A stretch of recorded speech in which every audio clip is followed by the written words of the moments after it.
So I'm just looking here. So I'm just trying to lengthen my telomeres to keep on shortening it. So I want to look about 25, I'm thinking. But anyways, so I'm just going to tell them the game plan, how I'm going to catch them all, and how it's so unavoidable for them. Basically, these perpetrators, they have a lookalike system, right? So once I find one, it's like any evil lookalike that looks like you, I'm going to have the system hunt you down, right? And then I'm going to find your friend. And then any evil person that looks like them that's in official power, I'm going to hunt them down, right? Because you evil lookalikes, you like to promote people to official positions of power, right? So you have nowhere to fucking hide.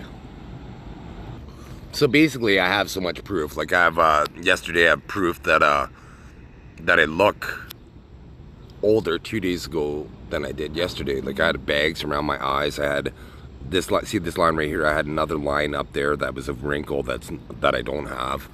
And from over a day, a wrinkle went away in a day basically, because I figured out they're editing my telomeres and eating my white blood cells, so redirecting it back to the perpetrators and never allowing them to use generation 2 mods, and getting any imposters that pretend to be me or my kids or my family.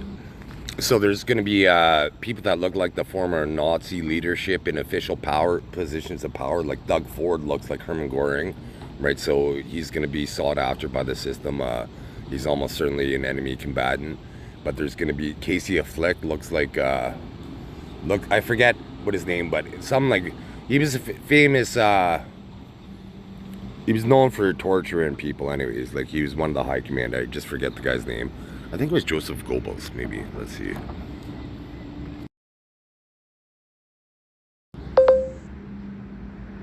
No, according to Wikipedia, Paul Joseph Goebbels was a German Nazi politician and philologist who was the Gauleiter of Berlin, chief propagandist for the Nazi Party, and then Reich Minister of Propaganda from 1933 to 1945. So it wasn't him, but I'll just show you what Casey Affleck looks like. So that's what he looks like, and according to Wikipedia, Casey Affleck is an American actor. So anyways, there was a Nazi leader that looked like that guy, and so there's no coincidence that Casey Affleck was attained power because of who he looks like, right? So there's going to be in other countries, like probably in Russia, there's probably like Stalin lookalikes and Lenin lookalikes that are in official position of power. Maybe not in Russia, but throughout the world, there's going to be people that look like Stalin, Lenin, probably Hitler. There's going to be Hitler for sure. Pol Pot. Going to be any of these tyrants throughout history. Caligula, any tyrant like that. They're like, because these people, they're a Machiavelli crew, right? So they're trying to acquire and attain as much power as possible. They created a new world government, and unofficially I'm the world leader, so they have to impersonate me, but they can't psyche condition in the entire artificial intelligence system like I can, right? So I control the system, so they have to pretend to be me, and I'm going to be the true king one day, right? So they're age me, and but I rejuvenate, right? So I have video proof. I'll just show you right now. I have video proof, but they're going to continue to compound their problem because that's what Canada likes to do. So let's see. I got proof right here, or this one.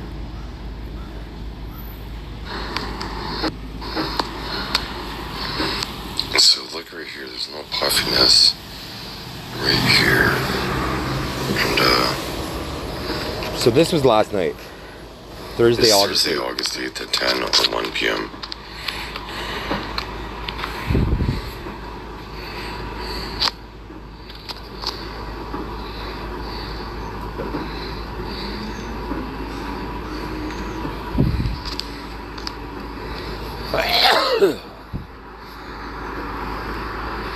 This isn't fucking technology. This is what I just coughed out of my lungs.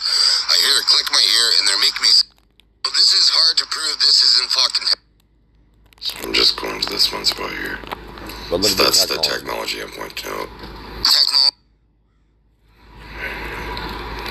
This is how I will... Hack it and... Right there. Right. You can see the puffiness this right there, I don't have. There's two 45-degree lines. There's one there. There's one there. I don't have. And this was August 7th at 8 a.m. yesterday morning. So once again, I'll show you. So you can see the one vertical line, 45-degree line. I'm the only person that has this prior to 2024.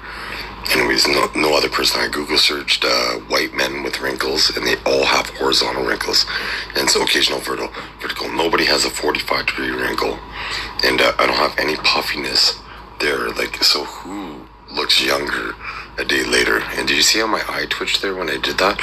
That was an electronic violator of mine. But anyway, so who looks younger and has less wrinkles a day later, right? So since I did mention electronic violator, I just got to show you this.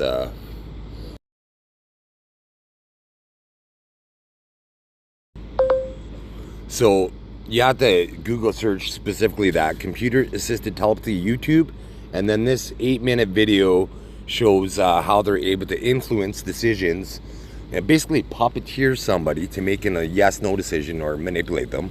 And in this video they show a video game.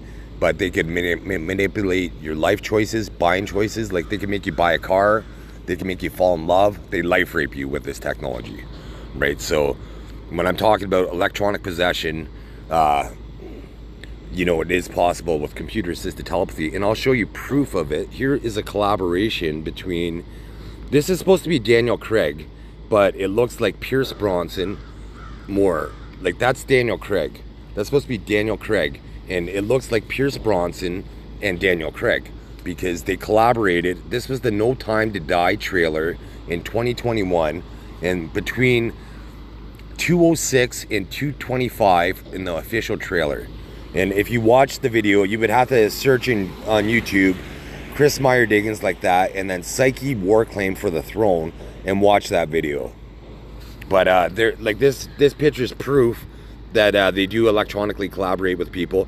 They've, since I posted this video 4 years ago, they've tried to hide the technology. I don't see it apparent as often, but I do feel people's psyches inside my body where I do see their face. Like right there, I just seen Daniel Craig, so he just hijacked my psyche. So I felt him looking at my body, looking at me, basically. Like, I felt him like this, like he was looking at me. He's looking at me the other way from my perspective, right? So that's how electronic possession works. So usually at this point in the video, they start to try to discredit me. So I'm just gonna show you.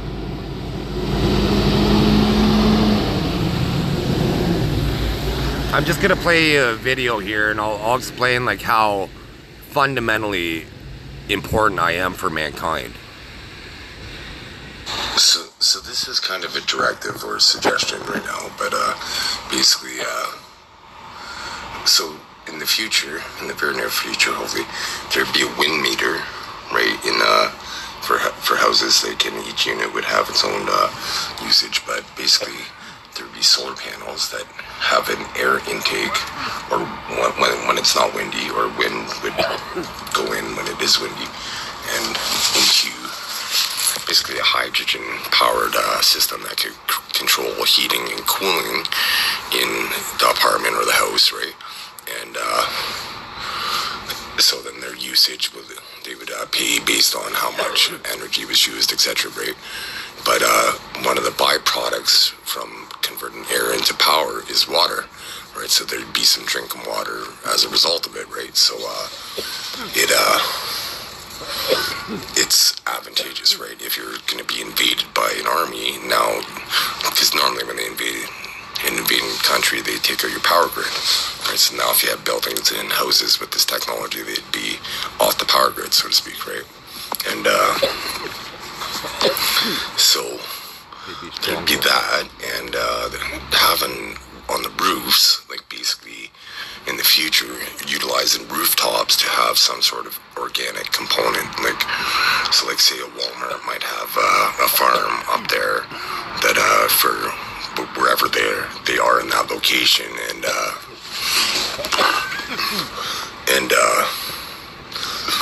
try to have a farmer's market, like in the parking lot, right? Like, you know, in the spring they could, or once harvest time, they could just square off a certain section of their parking lot and then sell whatever produce or whatnot and that they made, right, organically. But also houses would be ideally like this, so people would have their own garden and whatnot. And once again, so ideally it doesn't happen, but in case of invasion, then houses are able to provide some food for themselves anyways, right? Like a source of food, right? Like, you know, in every city, once I'm king of the world, there's going to be like a pioneer village, like learning how to make food from primitive methods, right? In case we don't have technology, right? So survival skills, like solar stills, basically converting, using sunlight to evaporate and then condensate, like in I'll just show you basically what a solar still is.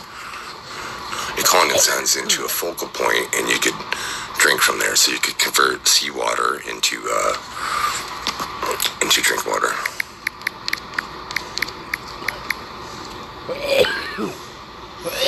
So that would be a solar still.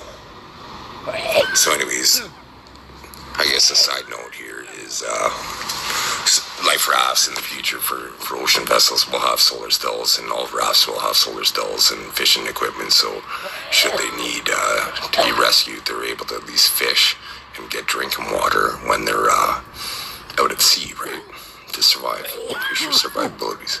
If you join my club, my team, you increase your survivability. Did you see how the screen shifted on there? I caught that on film. That was awesome. Scroll back there. That was awesome. That's unequivocal. That was the system verification. Hell yeah, that's proof. Whoosh. That's my future court case whip sound. Anyways, so, and another thing is parking is going to be more, like there's going to be areas in downtown, instead of being 6 stories, like kind of build as high as we possibly can, maybe skyscraper parking buildings with electronic elevators and stuff like that to so you could drive to downtown Manhattan and then just park and, you know, one, and then go to your Wall Street office or do whatever you have to do, right? Like so this would free up a lot of space in, once again, like say Walmart or Plaza, like that, right? If there's underground parking or strategic parking, all that parking space that's being wasted on cars could now be parks. And like London, England basically has 21% forest in their cities, so that they're the most in the world, I believe. So that's kind of the benchmark, and I want to try to exceed that by eliminating parking as much as possible, by being more efficient, more logistic about it, and converting the existing parking into some sort of like so a coffee shop might, instead of having parking, now they could have benches and seats and a patio area, and then maybe offer something else, right? They could maybe a potluck they could have once a month or something, right? There's ways to innovate and utilize and capitalize on that land rather than just an expense, right, that you have to tar or pave and what have you, right? It's a more green, it gives us oxygen, and it's a more, in the city, right, it's a concrete jungle, right? So you want, there's nothing, like as a kid, I went to this camp called Camp Curio from Inner City Project area, and there was, to be able to go canoeing and riding a horse, there was this one horse, actually, it was fire starter or something like that, but we were kind of cordoned off in this little area, but we got out, and I was seasoned enough, I rode it a couple times anyways. I was afraid, but he went almost full gallop through the field, and I was just hanging on for dear life, right? Like I was a kid, the city kid, been on a horse maybe like 3 times, but he went through the field, and I didn't fall off or anything or got hurt, but it was an exhilarating experience, but it was fun. And they had this counselor's cliff, and where the older teenagers would jump off, and I was sitting there watching them long enough, and I was a decent swimmer because in my neighborhood I could have became a lifeguard, but I was too young, so I achieved swimming that high of a swim level that I would have became a lifeguard if I was old enough, right? So I was standing near the counselor's cliff, and nobody was paying attention to me, so I dove off, or jumped off, and no problem. But it was exhilarating. Like I free fell for like it seemed like a couple seconds, right? It was awesome. But anyways, those are ways to change the future. And you heard it first from Eminence Cristiano, Meyer Diggins. So the only thing I didn't mention in there was from the city, I could not wait to leave the city in the summertime. Just the concrete jungle, right? To see trees, water, and what have you, right? So to make the city make it more organic, and so you don't want to flee the city in the summertime, right? You make it so there'd be rooftop parks, right? Like eventually skyscrapers. There's going to be the organic component, so there would be a park up on the skyscrapers, so residents in the building could go up there. Then they would have their own little park where they could chill and hang out, right? It'd be protected so they couldn't kill themselves and stuff like that. But more green space for people in the city, right? And we need oxygen. And I guess one thing, murals in the future, like I want to keep 50% of them paint and try to make them the paint more organic and environmentally friendly. But other than that, the rest will be organic murals, like out of like like say a mosaic made out of flowers or something like that. But a picture, like so you could show the street or whatever you want to advertise, but organic and with flowers and then you know, so there'd be a florist, right? There would be an installer, then the artist, right? So it kind of creates 3 different jobs, and it makes it beautiful, and you know, cleans our air basically. So I'm just gonna see here, because you know, because one thing, once I'm king of the world, one of my major challenges is gonna be how to create jobs for people, right? So I'm gonna refine the education practice right now. Like basically right now we have a system that creates average people, just average, right? Like just get a job, you do this, just average. We just want average, right? So in the future, you know, we're gonna try to get refined greatness, right? Refined talent, right? So with psychology, we should be able to understand kids' aptitudes and interests by like 5 or 6 years old. So we should be able to have them say 5 or 6 desired careers that they're likely to choose and want, and by their interest level and aptitudes, and then we will have the core curriculum that's just enough to get through, right? Really all you really need is communication skills, basic arithmetic, and knowing your country's history, and knowing about politics and taxes and life skills, right? And like knowing how compound interest works is important.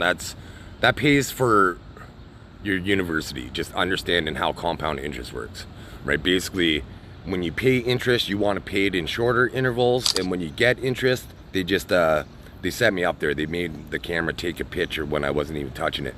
That's how they set me up right here. They wanted to get me touching right there, so getting the perpetrator that did that, because whose camera takes pictures when they're filming, right? So I didn't touch it. I didn't touch my camera whatsoever. If I had another camera, I'd show you how my hand is, but my my baby finger's underneath, and the other 3 fingers are on the back, and my thumb is kind of right, I can't show right there. My thumb is right touching the other one, right? So it was impossible for me to take a picture. So anyways, so education would be refined greatness, and so ideally, once they go to high school, like the ones that are, because by 5, they took another picture again then, right? So I'm not even touching it. So some little kid predator just tried setting me up, but I just showed her in the upper right hand corner in the subliminal realm. But anyways, so by 5, 6 years of age, we should know the kids that are going to be entrepreneurs, and ideally, like primarily, right? Like that's one thing the education system doesn't do. It doesn't create a system for entrepreneurs, and they're the ones that create the jobs. So all they do is create a system for people to get jobs, rather than a system for people to create jobs, right? So I took every business course in high school and 28 post-secondary business courses, right? So I only didn't get my business degree because the opportunity cost. It would cost $50,000 to get a piece of paper, right? And I wanted to be an entrepreneur. But the only thing I didn't realize is that piece of paper makes me get more money faster to be able to start a business, right? So if I could have turned back time, I would have got the degree, and then that would have opened up doors. I could have got government jobs and things like that, because post-secondary schooling does open up opportunities for you, right? You need to be able to differentiate yourself in the interview room. Like, unfortunately for myself, like I was a financial advisor and went to school to be a millwright machinist, and so I'm too educated to be eligible for some government programs to go back to school, and yet I've applied for a job for over a year and I haven't even got a fucking interview, right? Because I'm being suppressed by the government. You know, handed out over 100 resumes and haven't even got an interview, not a phone call. Applied to a call center. I have 6 years call center experience. I was employee of the month 8 times. First in my program once. The entire program, the entire call center was first overall for 1 month. And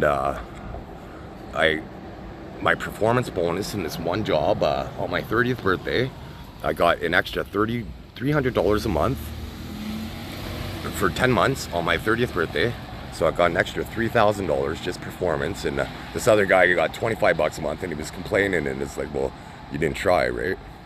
But I smoked weed, right? So I smoked weed. So since I smoked weed, I was above and beyond a worker. I tried extra hard because I smoked weed, right? That was my only Achilles heel as a worker, right? So I kind of want to show my emails. Like, I must have came up, I guess I'll count it and then try to show it, but because if I show you on film, you might be able to see the intellectual property rate. So I can't do that, but I must have came up with at least 30 innovations in July 2024. 30 innovations. A lot of apps, and well, one of them was the building, right? Like buildings with hydrogen power, right? Heating and cooling, right? Like that. And if they don't have, if they have shingles, one thing I didn't add was would be organic shingles that could optimize the environment, like the atmosphere, like providing oxygen and maybe absorbing greenhouse gases, right? Like, everything has to be recyclable. Like when I'm king of the world, it's going to be logistics and recyclable and efficient. So here's the Niagara Falls Innovation Hub, and I emailed them on February 11th. I went there in person. They were locked. It was during business day hours, and I called there, no response. And I basically told them I'm broke, and I have several ideas, and I gave them an idea that I had, like a kayak backpack, one that I don't even care about, but I think it's cool, kayak backpack, right? So it's such an, I gave them just to show them my talent, right? And not a fucking response. And that was February 11th, 2024, right? So now, so that's unfortunately, I inadvertently showed some apps, but it didn't really explain enough intellectual property, so I would still have a unique proprietary edge. Anyways, but so here is, this is an email to the Canadian National Institute for the Blind. Basically, with, I'm not going to open it up because it shows my email, my phone number, but basically, what I wrote in there was like the technology they're using to violate me. Basically, I redirected it, repurposed it, in theory, to make it so the blind could be able to see, right? So basically, you have nanotechnology eye cameras that could, with wireless, Bluetooth or wirelessly communicate to nanotechnology in the brain responsible for vision, right? And then that would then project to the mind's eye the image that you would see with the cameras, right? Making the blind being able to see. So I emailed the Canadian National Institute for the Blind, like I showed the date in the video, not a fucking response.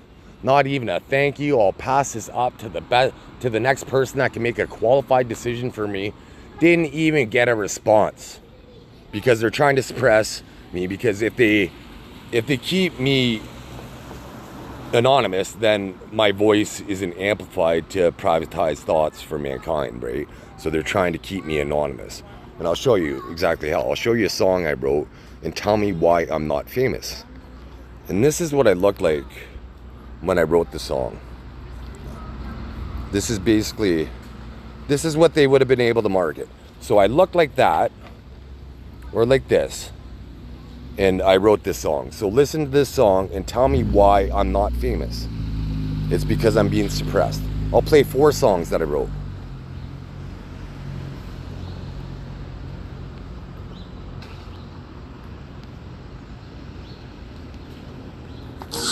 Revolve It's Alone at Last demo. This song should be called Panty Remover.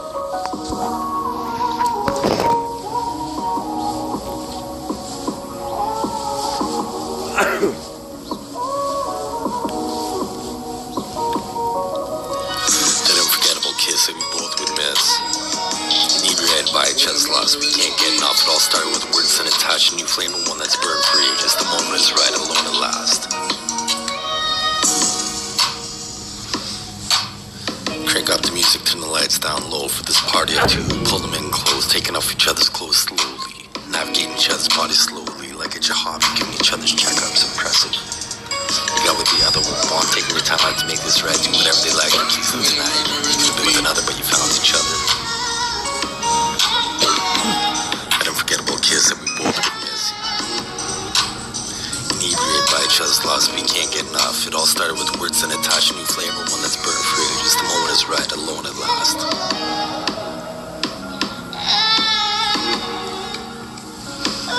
Found that someone, go have some fun. Love only hurts by the wrong one. Your libido doesn't mean you can't have some fun. Through the crowd of people, your souls reached out with ironclad devotion, like a good movie with a roller coaster of emotions.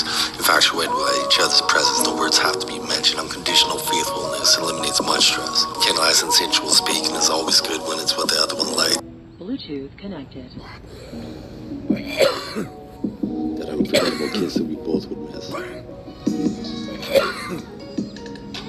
Inebriated by each other's lust, we can't get enough. It all started with words and a touch, new flame and one that's burned free. Just the moment is right, alone at last.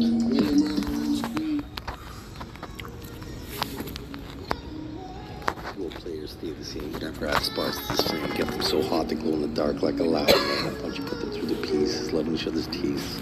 Compare both techniques, you keep doing this, you form a habit. Next time you're alone, you can capture this magic again. Build on your repertoire. Switch things up and be the star. That unforgettable kiss that both would miss. They hacked me there. But that unforgettable kiss that the world we can't get enough. It all started with words and a touch. New flame of one that's burned free. Just the moment is right, alone at last.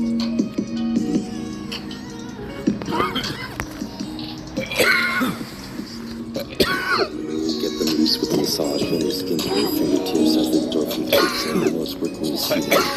Next thing you know, sex is in the air like an air freshener. Once you're both satisfied, enjoying the rush, at least side by side, enjoying every moment of the night, talking and staring in each other's eyes. Like you two are the only two in the know. That unforgettable kiss that we both would miss. Inebriated by each other's lust, we can't get enough. It all started with words and a touch, a new flame, and one that's burned free. Just the moment is right, alone at last. So before I play the next song, I just unlocked a new achievement. So basically, say from the back of your head to like right here, on this side and on this side, there's a little thin path, which is your sex drive.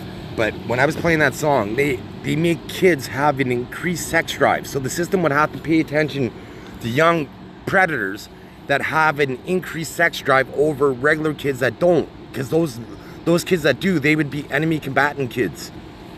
Right? Because what kid has a sex drive? Right? So I'm reducing my sex drive in my brain. So anybody connected to me, they're going to have a low sex drive. Because I haven't had sex in 6-7 years. Why would I have sex with a woman and have some man rape my body and feel what I feel like and rape her when I was having sex with her, right? I wouldn't want that, right? And at the same time, I wouldn't want to be having sex with anonymous women through that woman either, right? Being raped by those anonymous women, right? That's why I choose not to have sex. I went over a year without masturbating.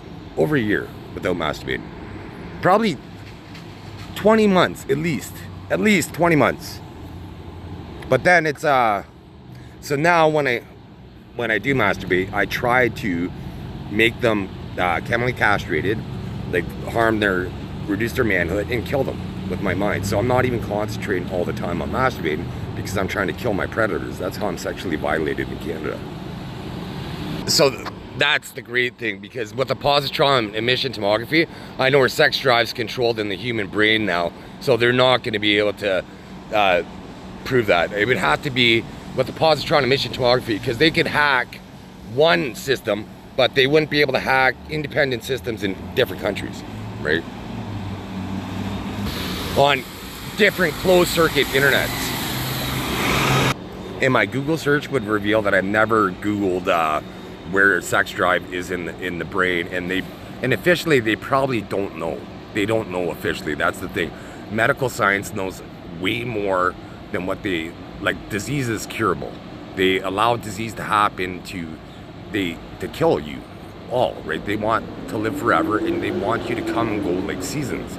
So if you don't want to die and you want to live forever, privatize your mind. Go to www.change.org/technology. Share the petition many times. Make it go viral around the world, especially if you're not in Canada, because Canada has a censorship bill to stop me from privatizing your fucking mind. So, you know, I did go over probably several years without even swearing once, like, you know, as an adult, like over several years. But I did read where you're more believable if you swear, right? So I have to utilize that. I'm not manipulating or anything. I'm just influencing people with science and logic. But at the same time, I do have to throw the odd swear in there occasionally for strategic purposes.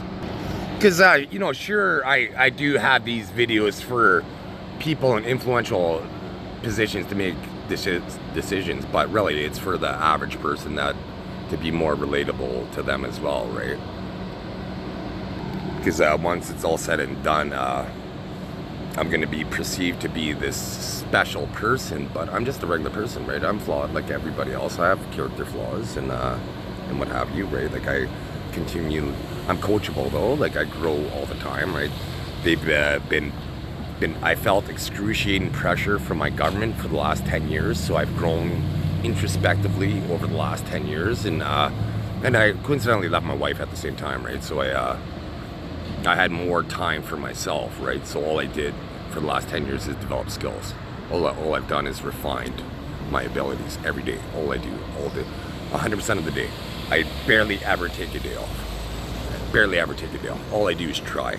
You know, they made it so I'm on disability and I can't get a job, right? So I'm becoming a poker pro. I'll just show you some of my poker results, right? But they rigged the poker app because I won a tournament in.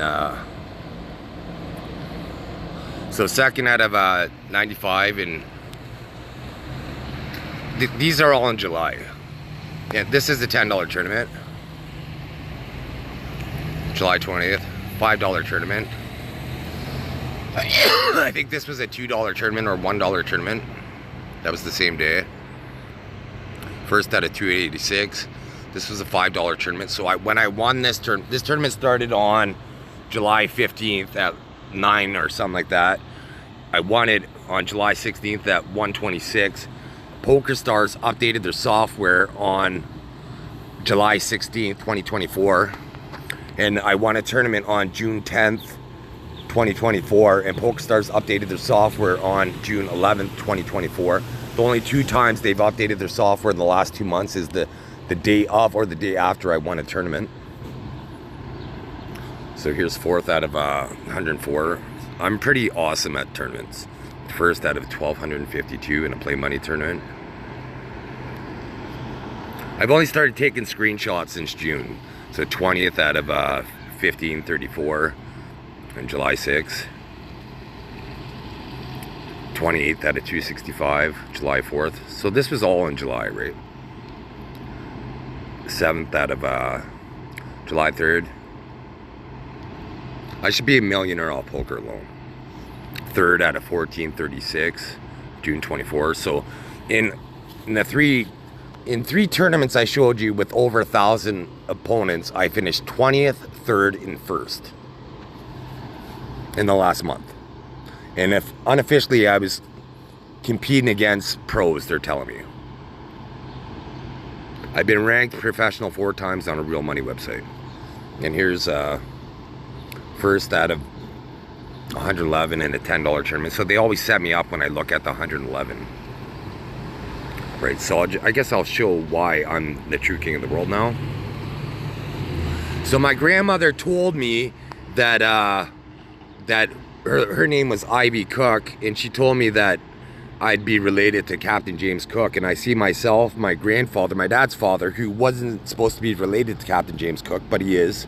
And I do see slightly my mom's side of the family, but I know they're related to him genetically. And but I'll show you what I looked like when I was younger. Well, there's 19 when I was offered a modeling tryout in New York City, but I didn't go. I wanted to be known for my brains, not my beauty. So here's what I looked like, and I'll show you Captain James Cook.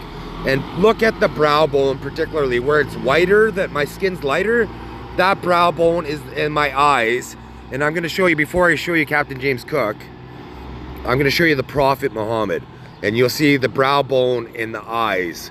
So I'm a descendant of the Prophet Muhammad, and possibly, and Jesus Christ. Mary Magdalene had a kid with Jesus Christ. And the Da Vinci Code is based on my family. Almost certainly. I bet 20% of the world's will that the Da Vinci Code is loosely based on my family. And here's a picture of a subliminal face in the sidewalk. Okay, so back to Captain James Cook. So I'll show you the picture. So there's Captain James Cook again. There's Queen Victoria, and I have her eyes are similar to mine, and she looks like my sister. She looks like my mom. Here's the last German emperor. I look like him. My mom looks like him. Here's the last German emperor's dad. He looks like my dad. I look like him. Here's Colin Campbell. He was a field marshal. I gotta find a better picture of Colin Campbell that looks like my family, because he was a field marshal in the British Army when the United Kingdom was, well, the British Army was the biggest superpower of the world, right?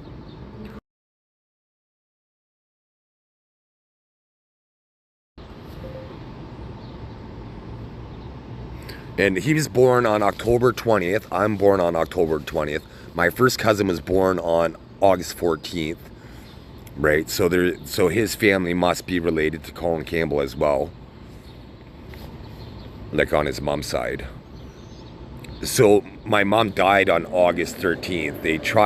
They probably wanted her to die on August 14th, or it might have been too suspicious if they would have killed her on August 14th. But let's see, I'll show you what he looks like here.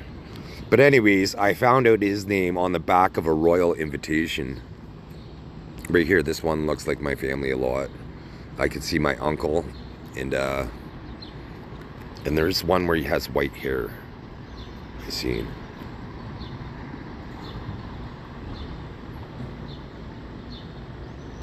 Yeah, I don't really see it in that one, but I did see one that he had. Maybe it's this one when he looks so fucking cool in this picture. That's why. Here it is. Here's the one where he looks like my family. Here's the one where he looks like my family. He looks like my uncle. He looks like me. He looks like my dad. And he had kids. I'll show you the proof right here. So, first of all, here's what my earwax looks like because of nanotechnology. So at any point in court, I could take an earwax sample in court, and I'm going to be able to prove nanotechnology in my earwax. So once again, well, here's anybody that knows my uncle. This looks like my uncle, my mom's brother, and that guy, that was Ludwig the First. His wife was Teresa, and she looks like my mom's sister. So my aunt and uncle look like a former king and queen. My mom and dad look like former German emperors. I'm related to Mao Zedong.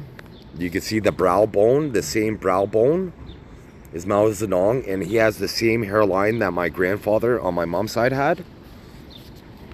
So where did that screenshot go? I just got it. Okay, here we go. That's cool. And as you can see, I'm even related to Marcus Aurelius. I'll just show you my, because this is what I look more like anyways. This is before they were hacking me as much. I was about 30 there. I looked in my 20s, but I was almost 40, right? So they didn't hack my age as much then. But so I looked like and when I found out, when I Google searched Marcus Aurelius, I was so confident that I would look like the man that I risked a certain percentage of the world's wealth, unofficial world's wealth, something like 10 or 20%. I knew that I was going to look like him so much that I'd risk 10, 20%. If we had a DNA sample, I'd risk 50% that I was related to him. 50%. Of the entire world's wealth. That's how confident I am. Like, and look at, that's Edward VIII. He abdicated the throne for Queen Elizabeth, right? So Edward VIII would have been the third line. Queen Elizabeth is the fourth line. My family's the first and second line. I'm the first and second line, and my half-sister and half-brother would be, oh, that's tricky, because my half-brother and half-sister would be the second line, but also my uncle and aunt possibly are also the second line or third line on my mom's side, because they have relations too. Queen Victoria, so it's who, because I'm related, they doubled down with my mom and dad. But then they killed my brother in a workplace accident, so it's unfortunate, right? Because he never would have had any claim to the throne, but he would have been the royal, right? You know what I mean? And he could have had ulterior motives that were nefarious towards me and mankind, right? So, because in this system, I was watching this guy's house, and I should have took a picture of it, but his shower curtain said special delivery, so they were secretly administering medication to me at that house, right? But who the fuck has a shower curtain that says special delivery, right? So in code, right? So anyways, I was watching this dog or whatever. They're trying to set me up for some dog con, right? Some hot dog, right? The dog did try to jump up in bed with me, but I'm impartial to dogs. Impartial. They made me allergic to dogs, so I don't really care about them. I don't want attention from dogs because they're gonna make me allergic, right? Why make me sneeze or cough? Why would I pet dogs and want to get dander on me and make me interfere with me, right? So I'm impartial to dogs. They come up to me. I've never ran up to a dog and pet a dog. I don't care about dogs. I like dogs. They're pets, right? I like them. I love them as pets. Like if I was with a girl, I'd love the dog after what. Like I have a grand puppy in my mind. I have a grand puppy, right? But so I love that dog, right? But dogs, other dogs, I'm impartial. I do not give a fuck about them. I think cats are cooler than dogs. They're more agile. Like you see a kitten could jump from the ground up to a fridge, right? And then try to flip itself and do a backflip, right? Dogs don't do that. But dogs are loyal, right? They could fetch you a beer, your paper. They'll wait for you at the end of the driveway to come home. Like I was staying at this place and we catch the bus. I was 16 at the time, and the dog, Duke, would always be waiting at the end of the driveway. It was awesome. Like I love Duke. But he'd be waiting, the loyalty of a dog every day. It just knew to be at the end of the driveway when the bus would come, right? And yeah, so Duke would be waiting. And so anyways, they tried setting me out with the dog con and with the special delivery, and they ripped me off $1,000 tournament. It wasn't a $1,000 entry, but I had the opportunity to win over $1,000, and I got ripped off, in my opinion, at that point. So I'll be able to prove that because I was dominating the tournament, dominating it, and came up unlucky. I forget the exact scenario now because it was years ago, but I might have had like ace king and he had ace queen, had them dominated in a situation where I was a huge favorite and they hit the miracle Hail Mary, right? Which they always do in a tournament when first place is over $1,000, right? For me, they've never allowed me to win more than $400 in a poker tournament. I won in that 8,000 player tournament about, I don't know how long ago, over 10 years ago anyways. Then I was making $6-7 an hour playing poker, American, but they were ripping me off then. I didn't realize, but so it wasn't enough, so I continued working or whatever, right?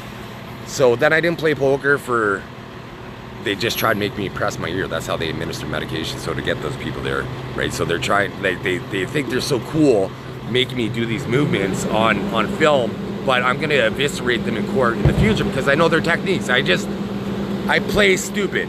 I'm the smartest guy that ever lived, but I play the underdog card fucking phenomenally. So back to my story. Anyways, so I didn't play poker for years, and then, I'm just gonna close this here. So I didn't play poker for years, and then I played house games, like, you know, at somebody's house, and I never got invited back after the second time I played because I always won. Never got invited back. Like I get invited once and then win, and then that was about it, right? But they play so fucking poorly, atrocious. Like I wouldn't even have to try and I would win. They're playing like Jack 7, and you expect to fucking win playing Texas Hold'em when you play Jack 7, and you don't know how to play it at least, right? It's one thing if you know how to play Jack 7, or play, like I'll play Jack 7, but because I played millions of hands now, and I play Jack 7 knowing I'm gonna bluff. I don't play Jack 7 because it's a strong hand whatsoever. I just happen to have 2 cards and they happen to be Jack 7 when I play them, right? I play it based on skill, not the cards whatsoever. I just want to play and be in the pot, so I need 2 cards, and they just happen to be Jack 7 that time, or 2-7, whatever. So anyways, I didn't play poker for years. Then I played a tournament in Toronto. The very first tournament I played, I won. I won the tournament, won several $100 or whatever. Then I played one other time and didn't finish in the money. But then I didn't play for a couple years, and then COVID happened and isolation. I needed a hobby, and they kept me on disability. So to spite them, it's like, well, you're saying I can't earn money, so I'm gonna try to earn money even harder with my mind now, right? So you're saying I'm not capable, so I'm gonna prove that I'm more than capable. But anyways, so I put real money on poker, and within the first week I won. I came first out of 1,500 players, and this is when I was on Poker Stars on. This is when poker was throughout the world, so I was competing against the entire world. I came first out of 1,500, and then Ontario, Canada changed the law because they knew that I was going to become rich off poker. They changed the law, so now I'm only able to compete against people in Ontario. So I could, when I won the $10 tournament, you see, and I won $111. $111. Whereas if I was competing against the world, I could have won over $1,000, right? So they're restricting my economic potential by only allowing me to compete against players in Ontario. And in the black market, they make a lot of money off me playing poker. So I just showed the proof in the upper right-hand corner. So there's going to be a lot of complicit people in Canada. I'm just in Canada, showing Canada, because I'm going to be seeking asylum outside of Canada. So I don't want to. Because what they do is when I go to seek asylum, they're going to have people that are guilty as sin look at my case, right? And so I need to have it so, most likely guilty of sin, but I need to have it so strict and so scientifically undeniable that, here, I'll just show you what I mean by scientifically undeniable. I'll show you my mucus from, this is my nose. I did post a video on YouTube. They just tried, when I looked at asylum evidence, they just tried to watching that video without my permission, Canada did. So it's not evidence. So in this video, you do see that entire process, but I made, on YouTube, it's called Snot Evidence, but Chris Meyer Diggins. But I did make a shorter one just to abbreviate it, and okay, so where is it? Here it is. But just to abbreviate it, but to watch the full, to see the full context, you would have to watch the entire video, Snot Evidence, and it's after an hour in the video anyways, or say after 50 minutes in the video. So if you skipped 50 minutes in the video and then watch that point, you would see it. But here, this is out of my nose. This is out of my nose, right? So this isn't spit. Watch the mucus that comes out of my nose. I had to do it on the sidewalk for contrast. And there it is. What mucus out of your nose looks like that? What mucus out of your nose looks like that? That's nanotechnology. So they never expect me to come up with these ways to prove the system, right? So I'm just gonna further, I did say checkmate there, but I'm gonna just further prove it because I know there's two subliminals that they just made me to look at in the video, so I'm gonna show you where they are. I'll point them out. This is out of my nose. This is out of my nose, right? So this isn't spit. Watch the mucus that comes out of my nose. So you just heard it. And there it is. So right there, there's a subliminal face right there. Mucus out of your nose. And then looks like that. Right there. What mucus out of your nose looks like that? That's nanotechnology. See, they never expect me to come up with these ways to prove the system, right? It's checkmate in 4. But when is 4, right? Is it today, tomorrow? Checkmate is inevitable. I have so much scientific proof, but so when are they going to stop compounding their lies and allow mankind to thrive, right? They're allowing people die of disease to keep the system going, right? They're insane. They sabotage mankind. Actually, I didn't even look, but I'm sitting here by a tree, and there's most likely going to be a dead branch by this tree somewhere, because it has, I'd be shocked if it isn't. I don't see it yet, so I'm shocked that it isn't, but I need to get to a vantage point. But it's a good surveillance tree, so I'm surprised that it isn't. There's no, I'm absolutely shocked there isn't whatsoever. There kind of is, there's a dead branch, but they do have 5G frequency on it. They just showed it to me, but I don't see the effects of months of 5G frequency. It would, actually, I'll show you right now, because I'm gonna feel, like, since I've came here, this is Niagara Falls, Ontario.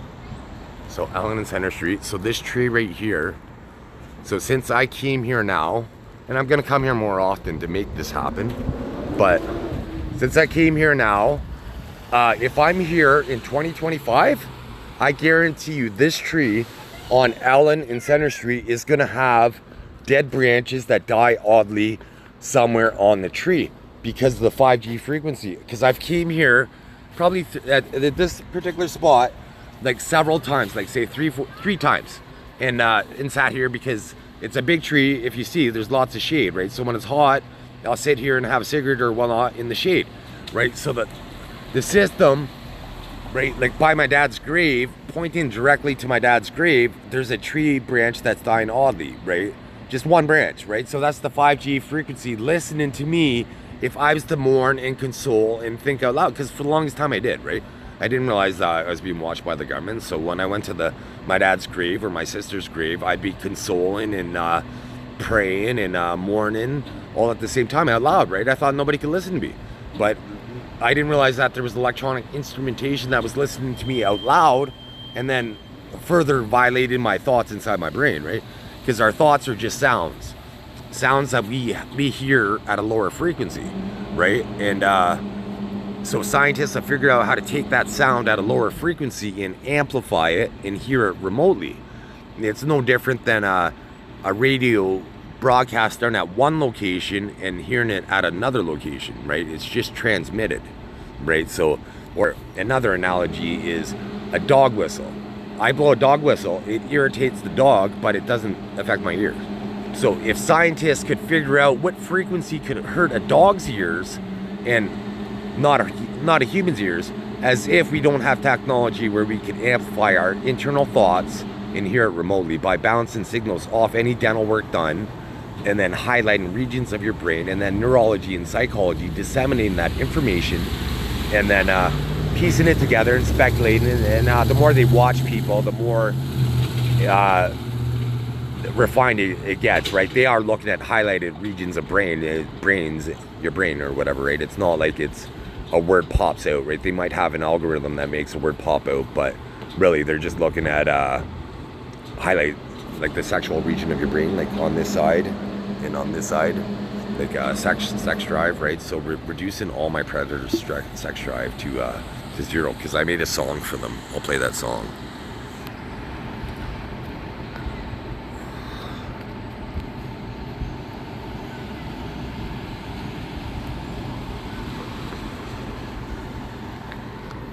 This is the funny side of my personality. But also, I do want to get these people. Oh, I gotta... Then I'll play the other songs, the talent songs. So did you see how YouTube quivered there? That was a glitch in the system. That's a glitch in the matrix right there. YouTube doesn't respond like that when you back out. They weren't expecting it. Referee is a decent song.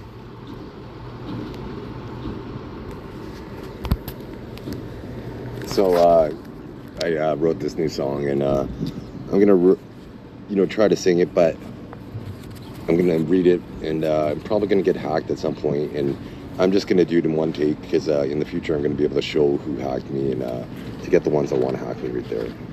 But I'm gonna be able to show who hacked me and prove it in the future. But all you have to do is look at the technological advance in the last few years, because if you go to Chris Meyer Diggins, ChrisMeyerDiggins, and then Summer in Those Jeans, and I wrote and sang it in one take basically, and didn't stutter whatsoever. I didn't mispronounce. I didn't go out of tune. None of that. None of that happened. And this was only a few years ago, right? So this is the technological advance with artificial intelligence and nanotechnology. Here's what they use to make me suck now. I call it Suck Tech. Anyways, here it goes. It's a funny song, but it has a message. So they don't like that, so they're gonna skew it. You haven't seen your dick in years. You haven't seen your dick in years. Or you'll never see it ever again. Your wife will be brought to tears. If you've ever felt my hand masturbate my little man, my penis or my son's daughter's vagina. If you've ever felt this come, they have to but I thought I changed it to private parts, but it didn't see that part. So I'm just reading So do it again. You haven't seen your dick in years. You haven't seen your dick in years, or you'll never see it ever again. And your wife will be brought to tears. If you've ever felt my hand masturbate my little man, my penis or my son's or my daughter's private parts. If you've ever felt this come. Very few days until the system's wrath. If you've ever watched me bath, or my kids. You didn't realize my wit, so clever, underestimated, never duplicated, often imitated. Your DNA is vulnerable to the consequences of your karma. You made your own bed. It's in time the crimes against the king. You will be dead. Treason, sedition, or plethora of more. I'm righting up wrong. I will settle the score. You killed or maimed my good citizens of the world. And then the musical interlude. You haven't seen your dick in years. That was a kid that hacked me there. You haven't seen your dick in years, or you'll never see it ever again. And your wife will be brought to tears. If you've ever felt my hand masturbate my little man, my penis or my son or my daughter's private parts. If you've ever felt this come. I came, I saw, I'm conquering evil, shaking up the world, there will be upheaval, obliterate all good women and men and children. I'm protecting them with my artificial intelligence shield. In the open battle, I dominate the field. All those loyal who serve and protect will be my instrument of my commands as I harmonize all the world's lands. And those not, join the You Haven't Seen Your Dick in Years club. You haven't seen your dick in years. I guess you gotta put that in there because that's the funny part. Or you'll never see it again, ever again. Your wife will be brought to tears.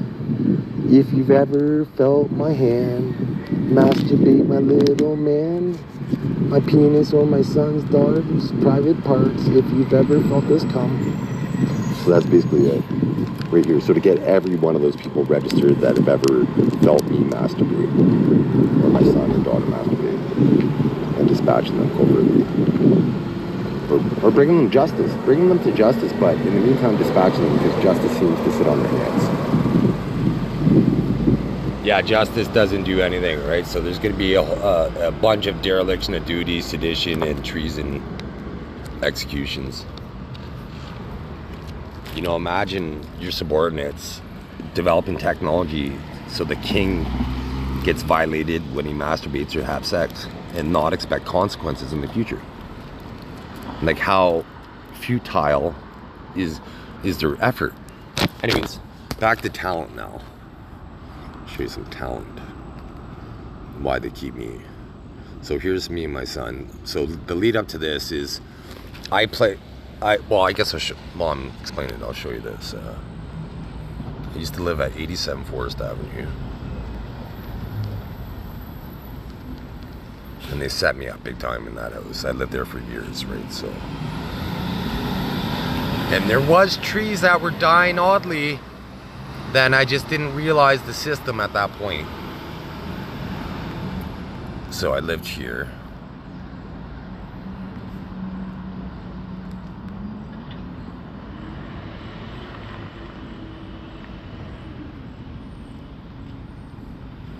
Okay, so where is it? Okay, so I should be. So there was LaBelle. So I guess I'll explain a couple stories. But so there's 87 Forest right here. This house right there. So I would stand at the end of the driveway right there, and I had a basketball net by that tree, and I would throw the basketball over the curvature of the house, under the tree branch, and through the basketball net. And I would do this maybe 2 times out of 5. 2 times out of 5 I could achieve it, or hit the rim at least, right? 2 times out of 5. So I maybe threw a football maybe less than 300 times in my life. Less than 300 times at least in my life. So I'll show you the football video in a second. But this house right here, there's a metal roof now, but it looks like he put a metal roof back. But anyways, I was out having a smoke, and I was out having a smoke at like 3 in the morning, and I looked over and I seen black smoke, and so it didn't look good at all, right? So I ran over there to investigate, and I called 911 at the time or whatever, right? But actually at my range I couldn't leave. I had to drop the phone in my yard to go help him, right? So I called 911. And then I had to drop the phone while 911 was still on the phone, because the guy was trying to get in the house, and I thought if he went in the house he was gonna die, certainly, right? So he was trying to get back in the house to get his Harley Davidson, and so I grabbed the back of the Harley Davidson and I broke the back rack right off, because they must have allowed me to have my regular strength, so I wasn't used to it, right? So I grabbed the bike and I broke the bike as I pulled it out of the house to stop him from going in. But then a few minutes later, this house right here had a light on, and there was a wheelchair ramp, and this roof started catching on fire. So I was thinking, and there was an old lady that lived there, so I was thinking that I was gonna have to break in her house and save her life, right? So I seen the light, I ran around the back, and I start jumping up, knocking on all the windows and whatnot, trying to alert them, because their house was on fire, right? And then as I was coming around, once I realized it was unlikely somebody was home because how loud it was, I ran to the front, and then the power lines, the fire took out the power lines. So now all along LaBelle here, where I was walking was electrified, and I knew that there was a certain point near a radius that could electrocute me and kill me, right? So I was tiptoeing, dancing around, because now I had to tell the fire department and the police department that there's down power lines, right? Like there's an electrical hazard now, right? So I did that or whatever, and then they ended up fighting the fire all night long, and you know, I went to bed after that, and my wife and daughter were on the news or whatever. But anyways, so back to the football story.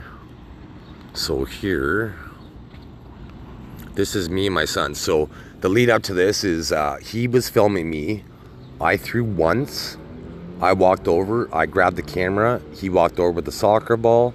he tried once, and that was then the video. It was a 19-second video. And I was probably about 30 yards away, and I was plus minus a foot left or right of my target in my head. And I don't know what he was, but he's kicking with his left foot, and he's naturally a righty.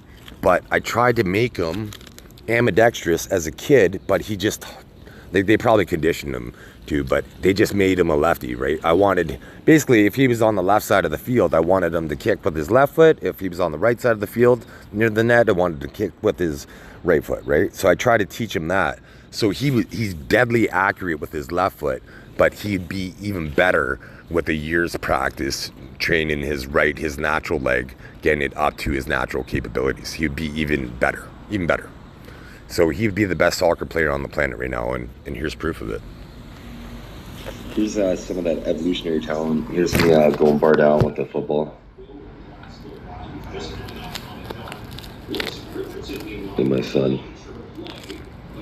Look how small he is. He was 5 feet tall at this time.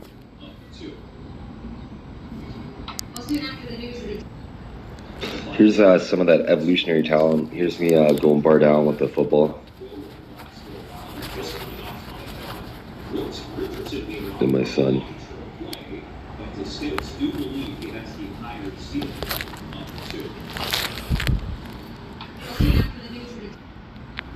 Here's some of that evolutionary.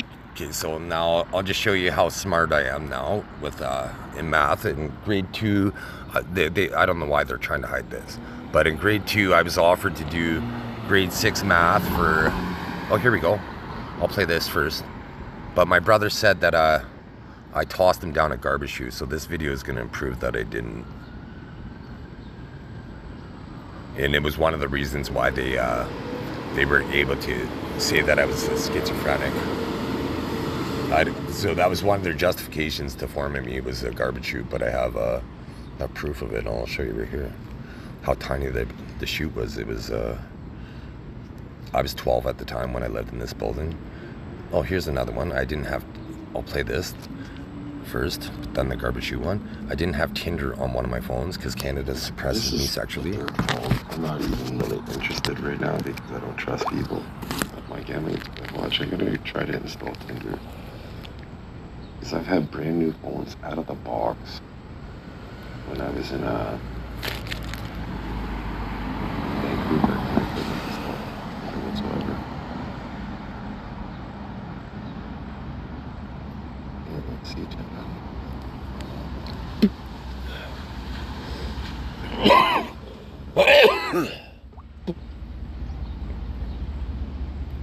Best match for Tinder.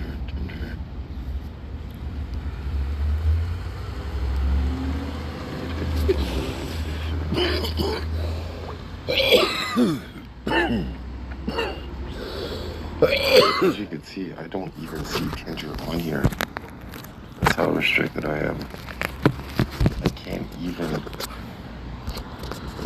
install Tinder because it doesn't even show up.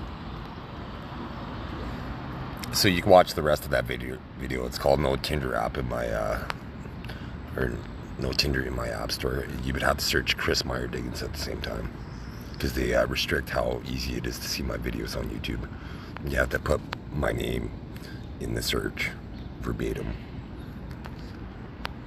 Because, like, watch, I tried garbage, Chris Meyer Diggins, and it maybe shoot, and it didn't show up. But watch what the title is. It's going to be some variation of that. But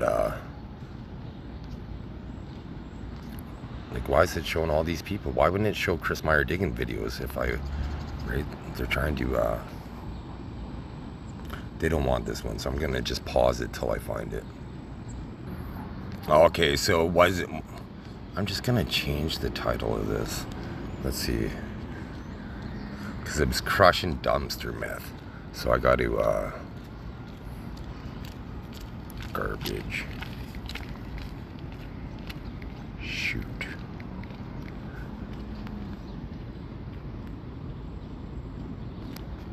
Story 83 Gilder. This could easily be Scarborough. Say Toronto. Most people know Toronto. You know, the Scarborough.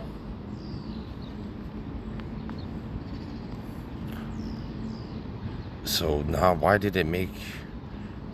Now I have to find it. So now let's see if I could search it with the new title. That's, garbage.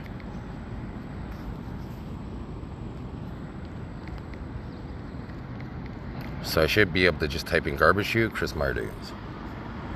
So that should be the first video that shows up since I just made a garbage chute. Where's the Chris Meyer-Diggins video? So I made that video title too long. So let's see. Story 83.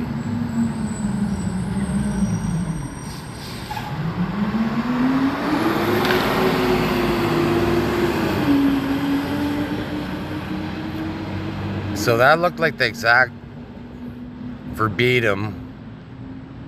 I should have watched the video first and then changed the name. I didn't realize that it was gonna, like, as if. So garbage chute story Gilder.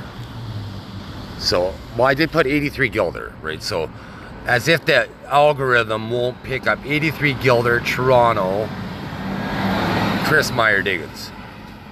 Chris Meyer-Diggins. This is how hard they make it to find my videos. So this is all just more proof, right? They're making it more difficult. They're thinking they're registering me, but it just shows how difficult they're trying to restrict me, and it's for my asylum case. So they're not allowing me to find that video. So even though I changed the name, why is it not showing? Why can't I search the new name? I should have watched the video first. That sucks. But it was crushing garbage. Crushing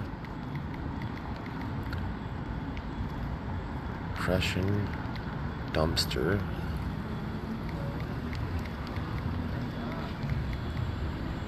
Man, Chris Meyer-Diggins.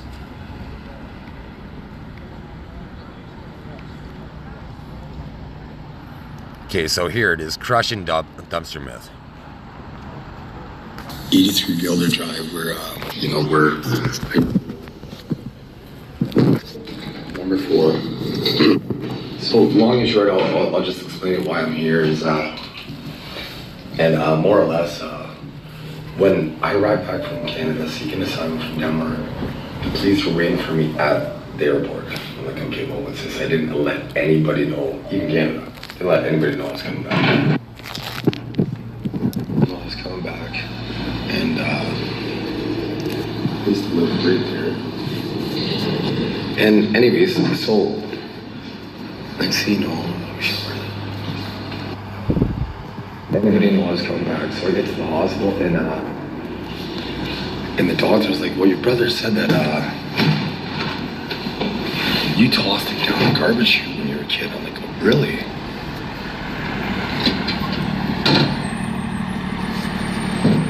The size of the garbage.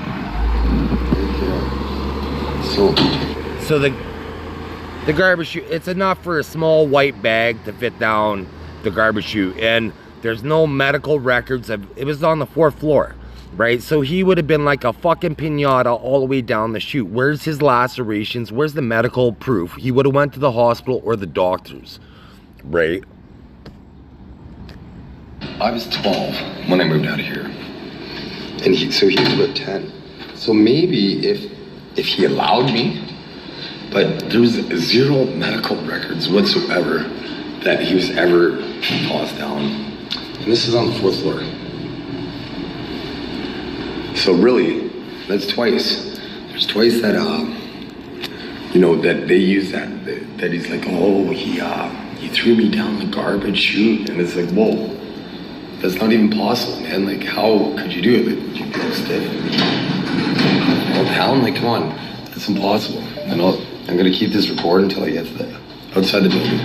So there's no way to say that this did not happen. Like, this is not the garbage chute or what have you. Because that's twice.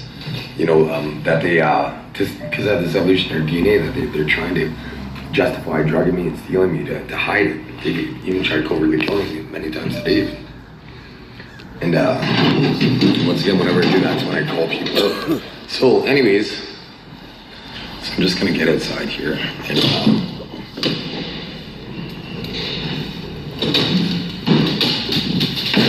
just gonna get outside, and this is Gilder. But yeah, this is the building where we used to live. We used to live at the fourth floor. Battery low. And as you can see, there's no way. He also said that I climbed out this way and onto the balcony. I remember shooting in through the door, right? But you know, to say that you're doing some Herculean type move to get out of the building, then you're gonna kind of run with it, right? But anyways, so it's impossible for me to ever toss him down the garbage chute voluntarily. Because if he was resistant, you know, dead weight when you're resistant as a kid, right? Just think, I'm only 2.5 years old. And I moved out of here exactly 2 weeks to the day to my 13th birthday. Crushed. So I'm going to share that on all platforms.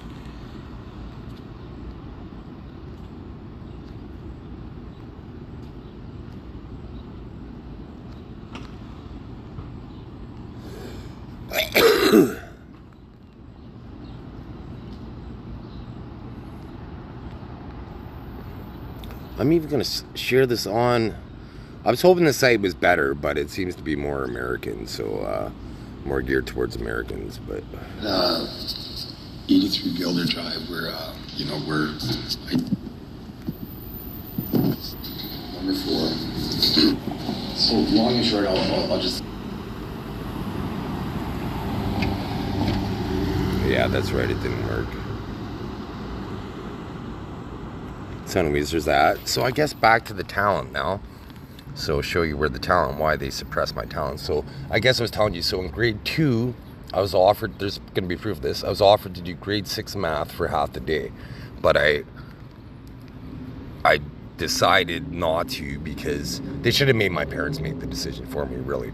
But I decided not to because I didn't want to be away from my friends, right? And but that would have changed my life trajectory. Right, but in grade 9, I was offered to go to a math competition for all of Ontario, but I didn't go. And in a Math Blaster game in 2015, I was ranked first in the world in a math game for a couple hours. So I'll just show you, and this is watered down. They watered down my intelligence, and I'm still ranked first in the world. So let's see, quantum thinking type brain, computer.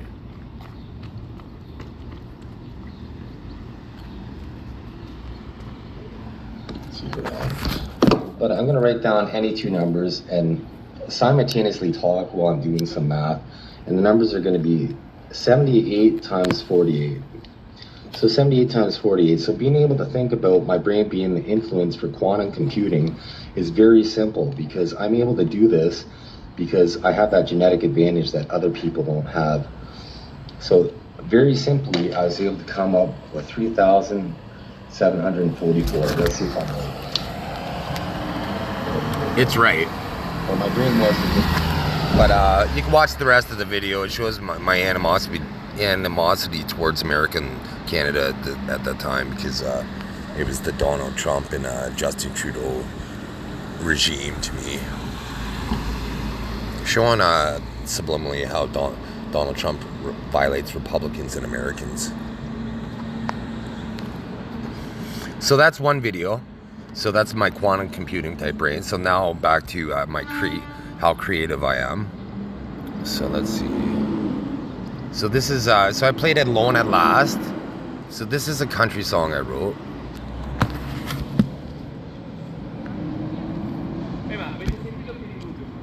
Country song I wrote called Summer in Those Jeans. You look like summer in those jeans. If you could only see what I see. You look perfect to me. Every night get you scuffed those sheets with me. You feel like summer every time we meet. Making every paycheck ends meet. Got me loving you in those jeans. Summer every time we meet. You feel like summer every time we meet. Making every paycheck ends meet. Got me loving you in those jeans. Summertime every time we meet. You feel like summer every time our eyes greet. Even when just strolling down the Chesapeake. You look like summer in those jeans. If you could only see what I see. You look perfect to me. Every night get you scuffing those sheets with me. You feel like summer every time we meet. Making every paycheck ends me. You got me loving you in those jeans. Summertime every time we meet. You feel like summer. Battery low. Paycheck ends me. Got me loving you in those jeans. Summertime every time we meet. Here, I'm just gonna play that one part again because the catchy part, the battery went low. So I'll play from this part on. You feel like summer every time we meet. Making every paycheck ends me. So that's when the crowd would be screaming. Got me loving you in those jeans. Summertime every time we meet. You feel like summer. That's the artificial intelligence system that guy accelerated to make it. Loving you in those jeans. Summertime every time we meet. That guy intentionally knew I was recording and he accelerated as I was trying to record. So showing in the upper right hand corner his complicity. Anyways, you can watch. Coffee can be hard. You can watch the video Yes. "Summertime in Those This is a Jeans," party. Chris Meyer-Diggins, right? Like it's a catchy country song.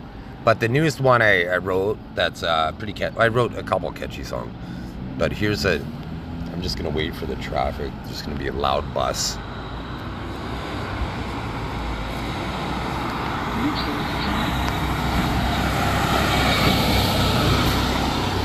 So you could poker dancer too. You could Chris Meyer-Diggins, and then you could just watch it there without the background noise. But Poker dancer. He's the poker dancer. He knows the answer. He makes the bets. She gets wet with temptation. He's a sensation that people be craving. He's so amazing. From nation to nation, his sensation, a living legend. His acts are never mentioned. He tries to liberate your mind. It's only a matter of time until he shines. Because he is the poker dancer. He knows the answer. He makes the bets. She gets wet with temptation. He's a sensation that people be craving. He's so amazing. She shows a grin, much to his chagrin. I bet flush with sweat, he calls to see the river. She makes her best bluff, holding a royal. He surely bluffs because he is the poker dancer. He knows the answer. He makes the bets. She gets wet with temptation. He is a sensation that people be craving. He is so amazing. So I could read that time, and that's without my eyes being fucking hacked. so you can hear the animosity in my voice right at this point, and because I am being hacked. So if I could come up with these. I guess I didn't mention in this video. So now I'll go for the profound logic. So ways to save that I came out with to save civilization is uniquely. And so first of all, there's been satellites around before I've been born, and every single satellite engineer overlooked this one vulnerability that I'm not a scientist officially, but that I see, and it's such an obvious thing to me. But anyways, to have satellites that look inwards towards the planet and evaluate the planet, take care of the weather, control the weather, and telecommunications and logistics and all that stuff, right? But at the same time, simultaneously looking outward towards the cosmos for asteroids, right? So it'd be looking inwards and outwards at the same time. And it would have a magnetic field, which is unique, which no satellites have, right? Which would protect the satellites. Right now, satellites are vulnerable, right? So our telecommunications and internet is vulnerable to solar flares and coronal mass ejections from the sun, right? So this poor guy that's kept poor, right, that can't get a job, comes up with this stuff, right? And I came out with Xbox Live in my sleep, and then it was developed afterwards, right? So I'd bet 90% of the world's wealth that was exploited from me in my sleep. Guaranteed. I can't say who else because I plan on using their platform, so I can't say who else, right? But anyways, so that's one way to save civilization, right? Because the last time coronal mass ejection or solar flare was directed at Earth, significantly, it knocked out the telegraphs and caught fires, and this was in the 1800s, right? So now we're kind of overdue for one, and we're vulnerable to this, right? So it would knock us back, not to the Stone Age, but to the 1800s, right? Like we'd be a primitive society again, right? So, and scientists aren't utilizing my money, my unofficial wealth to create this safeguard for mankind, right? So that's why there's dereliction of duty and firing them for incompetence, right? Anyways, so that's one way to save civilization. Another way to save civilization is to further save civilization with the same technique, I guess, would be the best way to say, is to now have, so I guess to further elaborate, so around Earth, to ideally have every square mile a satellite above Earth, evaluating Earth, right? And so to have the same type of technology now around planets in our solar system that have a different trajectory around the sun than what Earth does, right? So it would give us different vantage points of asteroids that are on a collision course with Earth and potentially other planets in the solar system that we colonize in the future, right?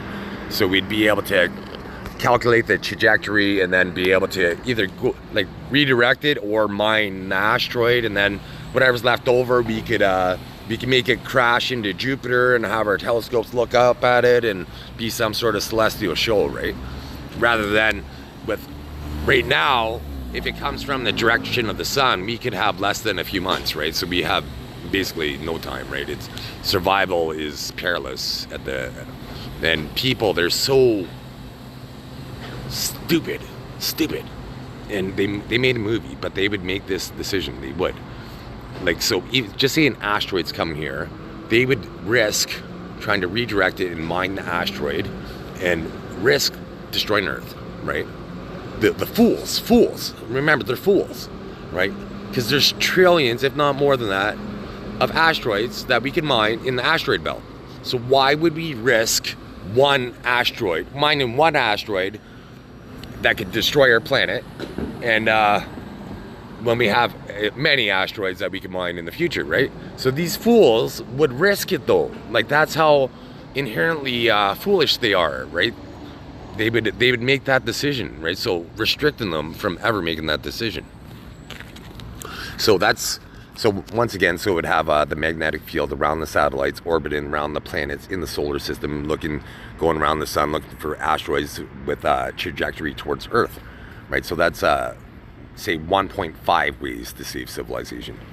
And then the third way to save civilization is to use existing artificial intelligence and nanotechnology that's in the environment and redirect enough of the sunlight in the depleted regions of the ozone especially, and to keep the temperature in the ideal habitable zone on Earth for biological life, especially humans, our food supply, our pets, and then the rest of animals, and then plants, right? But particularly our food supply and humans, right? And pets. Those are the three foundations for civilization. We need our food supply to be secure, we need to be secure, and ideally for comfort, our pets and the rest of animals, right? But we're not going to be able to save every animal because of natural selection. We have to allow animals to die so new animals could spawn, right? But at the same time, we can't orchestrate their extinction either, right? So we need to have unbiased science evaluate, and because really what happens is like there's butterfly, I'll show you right now, then I'll get back to the things.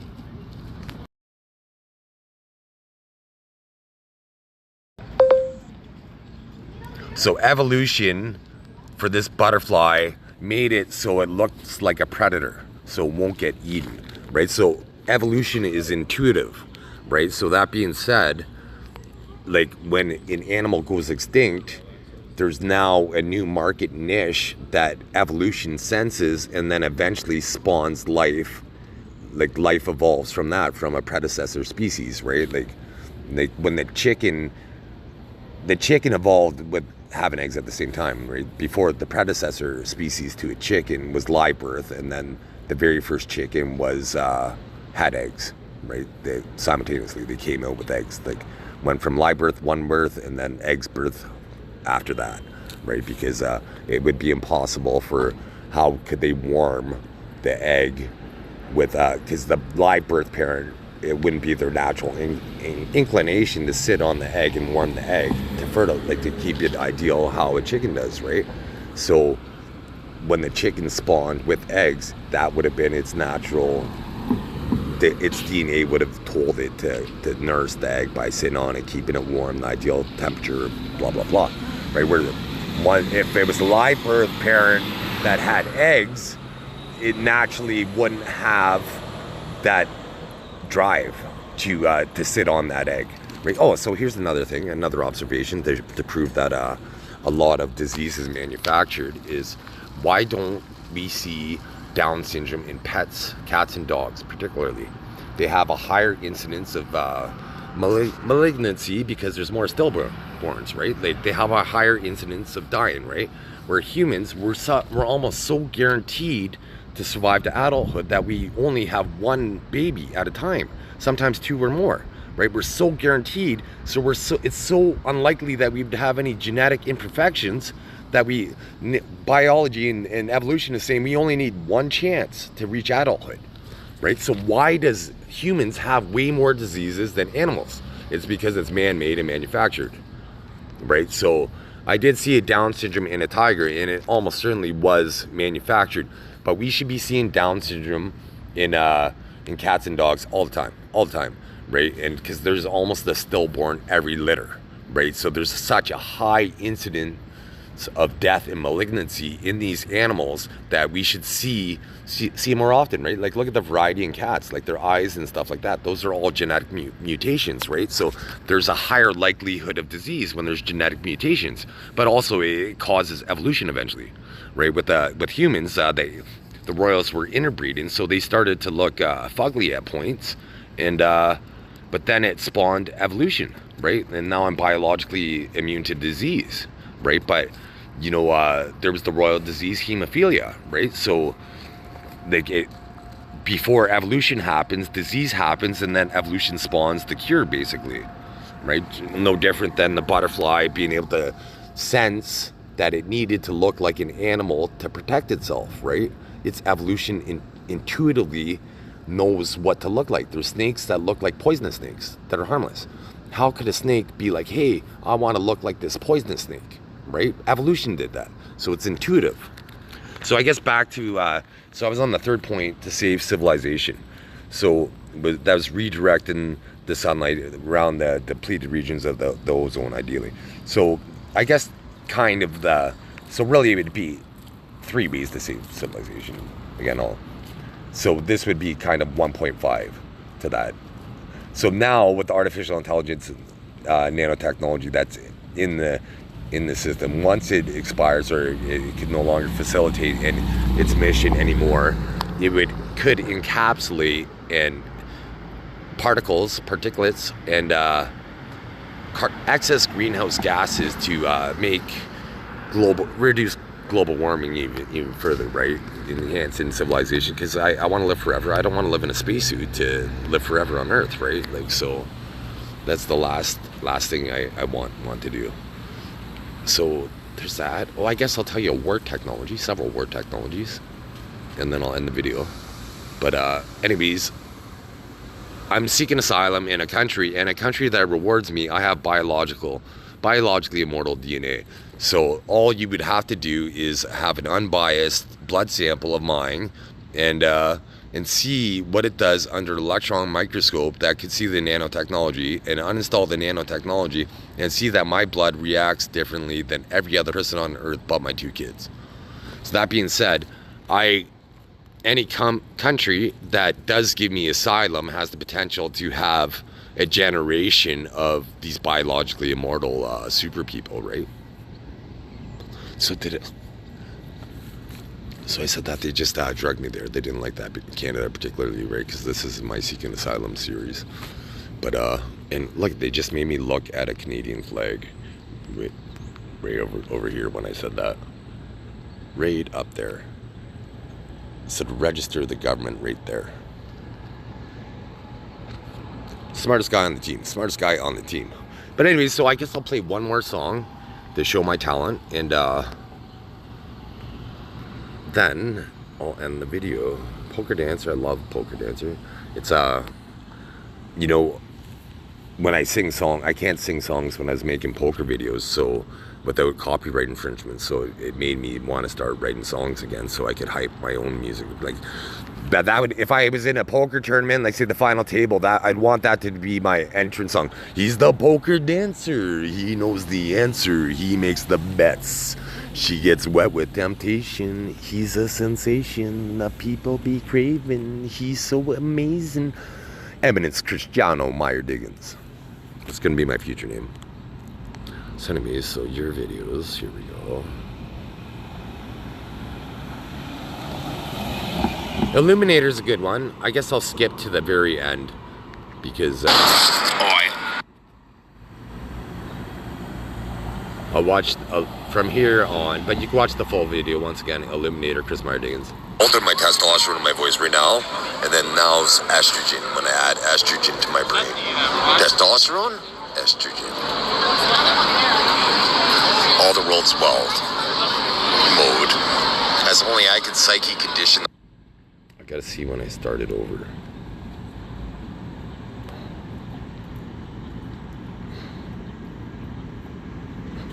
I just really want to see the end of it. Anyways, just the last few lyrics. You only get the tip. You're not deep enough to get the sarcastic twist. Mentally, you little bitch, because you play the switch. Stealing attributes because you suck. You're manufactured to appear to be something that you are not. As am I, but my essence is skewed, which context would prove I'm an innocent dude, and ultimately they will lose. My soul is too bright, like the illuminator, I am the light to help you through the night. So I guess I'll leave it like that. Leave it at that point. So that's basically... I'm gonna change this to the illumination. So my soul is too bright, I'm the illuminator, I am the light to help you through the night. Right, so I can prove that the soul exists with technology. So here we go. This is the last song. So here's a song that I wrote called Referee. She dressed like a referee. She had her blow my whistle, dressed in stripes, just right. She's mine tonight. Started with a nibble, went for the bite. Musical interlude. Slick like silk, I wooed her, I seduced her, I maneuvered her to the bedroom. Bedroom looked like natural disaster. Called Fleeman to clean it up afterwards. So chill. Stanley Cup Finals, fresh off the grill. Oh, Canada, I got that peach. So I get hacked at this point right here. So every time I get hacked, it's gonna reveal the predator. But it was some kid trying to get some sort of affinity. But since they hacked my videos, I'm always gonna have that proof and hunt them down in the future. In seduction, my maker body started erupting. They hacked me there big time. Some kid. Here's the kid that hacked me there. So once again, it'd be so chill. Stanley Cup Finals, fresh off the grill. Oh, Canada, I have that PhD in seduction. Make your body start erupting. I want to be that legend between your thighs, so when I'm away, you can't sleep at night. I'm as sweet as Haagen-Dazs ice cream. Once I get in your legs, you'll see what I mean. You'll hear my words like man-made thunder. Feel my gyrations as I work my lumber. Musical interlude. So she dressed. I guess I'll read that part because they hacked me big time during that part, but I'll read how it was supposed to sound, like that part, and then I'll play the video again. Because they totally hacked that.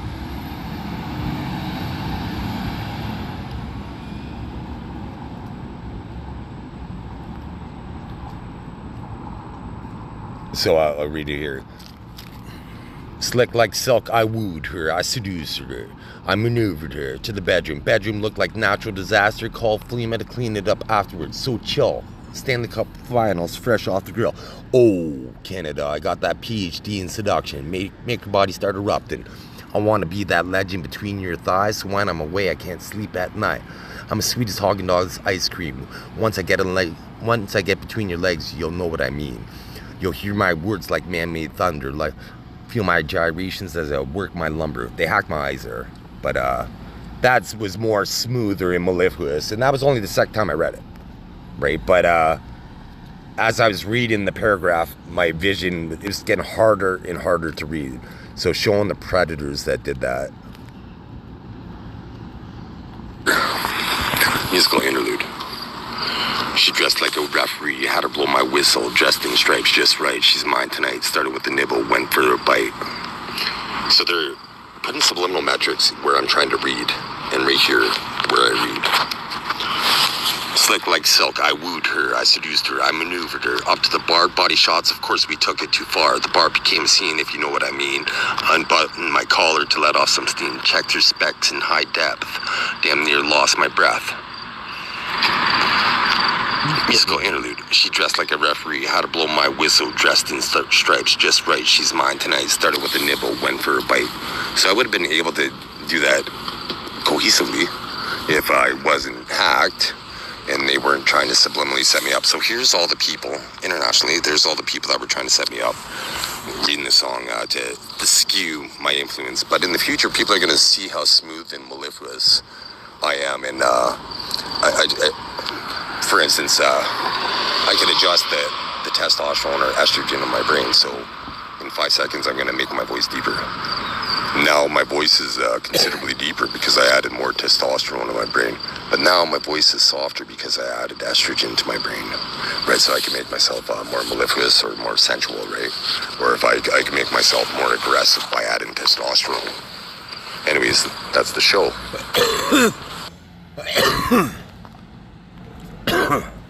So I'll just show you right here. So basically, like that point in your brain, like almost dead center, and then about this deep in your brain. So like, I guess like right about there in your brain is where testosterone and estrogen's controlled. Testosterone's on the right, estrogen's on the left. So with the positron emission tomography, I'd easily be able to prove this. And so I'm gonna say omnipresence. Next time I say it, I'm gonna add testosterone, so it's gonna sound aggressive. Omnipresence, right? So that was my testosterone one. Omnipresence. And now I'm going to say omnipresence with estrogen. Omnipresence. That was at me adding estrogen to my brain. So if I could chemically alter the chemicals in my brain, how could I possibly have a chemical imbalance? So one thing I need to find out is, because when I did seek asylum in Denmark in 2019, my brother informed me, right? So how did my brother find out in Canada that I was coming back to Canada when I didn't tell anybody, didn't tell a single soul? So as far as I knew, only the person that brought me to the airport, the refugee person that brought me to the airport should have known. And then, so why was the police waiting for me at the airport when I got back to Canada? How did Canada find out about that information? Like, how did they, when I didn't tell a single person in my family, not one single person, because at that point I didn't know much, right? I trusted my mom and my kids the most, and I still do. And that's only you know, I trust myself the most, really, because I know myself, right? And I love my kids to pieces. I trust them the second most, but they're being influenced by their romantic partners, right? So I'll show you exactly what could happen to people when they're influenced negatively by people. This is what happens, right? So my kids would be the strawberry, and potentially they could be negatively being influenced by them, right? As well as my family members, right? So basically if I do have any enemy combatants that are family members, right, they are almost certainly scapegoats. Like, they would be patsies, and some could be more complicit than others, but ultimately, once once I become king of the world, they're going to be like Oswald, right? Like this, they're going to be the patsies, and everybody's going to try to hide and put them up front, right, to be the fall guys, right? But so the system needs to get all the anonymous people, especially the anonymous lookalikes of my family members that violate me and my kids. Did you see how my eye twitched right there? They didn't like that maneuver. So if you rewind it, watch how when I said that, why would I twitch, right? I was making a directive, right? So somebody flinched because they didn't like that initiative. All you have to do is go back and look at that eye.